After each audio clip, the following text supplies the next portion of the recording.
Merci Monsieur le Président, Monsieur le Ministre. Oui, je voudrais revenir sur la question de Chypre, qui confirme sa place de premier pays de l'Union européenne pour le nombre de demandeurs d'asile rapportés à sa population.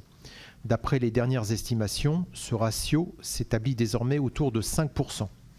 J'étais à Nicosie la semaine dernière, 12 000 migrants sont arrivés en 2021. Ils sont 9 000 à être comptabilisés en juin 2022, soit une progression de 100% sur la même période. Pour le seul mois de mai, 45 embarquements frauduleux ont été prévenus dans les 2 aéroports internationaux de Larnaca et de Paphos. Donc c'est quelque chose que nous constatons nous-mêmes.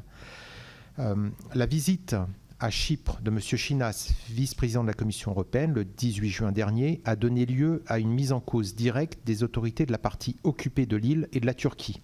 Leur responsabilité dans les flux migratoires qui affectent la République de Chypre a été évoquée pour la première fois à ce niveau sans détour. Le vice-président de la Commission a ainsi souligné que des contacts étaient établis au plus haut niveau avec les autorités turques, ainsi qu'avec les opérateurs aériens Turkish Airlines et Pegasus, en vue de les inviter fermement à prendre leurs responsabilités. Pouvez-vous nous indiquer, Monsieur le Ministre, quelles sanctions sont prévues envers les autorités turques si leurs manœuvres se poursuivent? Je vous remercie. C'est à vous, Monsieur le Ministre. Sur les questions que vous avez évoquées, Monsieur le sénateur Cadic, migratoires.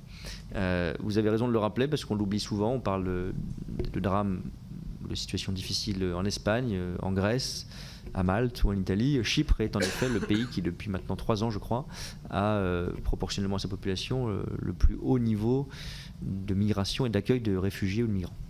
Et donc nous devons la solidarité à Chypre. C'est aussi pour ça que nous avons accéléré les travaux sur un mécanisme de solidarité. Je ne l'ai pas détaillé en réponse à la question du sénateur Fernic, mais il y a d'ores et déjà 18 États membres et 3 États associés à l'espace Schengen, donc 21 États au total qui se sont engagés dans le mécanisme de solidarité, d'accueil ou de financement et de relocalisation. Et donc cela bénéficiera notamment à Chypre, qui est d'ailleurs mentionné explicitement dans l'accord qui a été trouvé par les ministres de l'Intérieur sur le fonctionnement de ce mécanisme.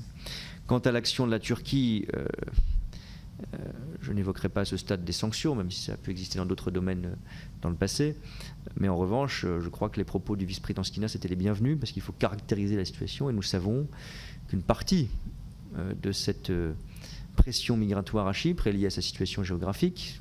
Ce n'est pas la faute de la Turquie, mais une partie aussi est liée à des filières parfois permises, facilitées, en tout cas laissées à l'œuvre à travers Chypre Nord. Et donc c'est aussi un des points de vigilance et de pression qu'à travers le vice-président de la Commission européenne, nous adressons à la Turquie. Quand je parlais d'agissement tout à l'heure en Méditerranée orientale, et cela fait partie des actions sur lesquelles nous avons des fortes préoccupations. Et donc nous sommes dans ces discussions parfois difficiles avec la Turquie, mais nous avons passé ces messages aussi.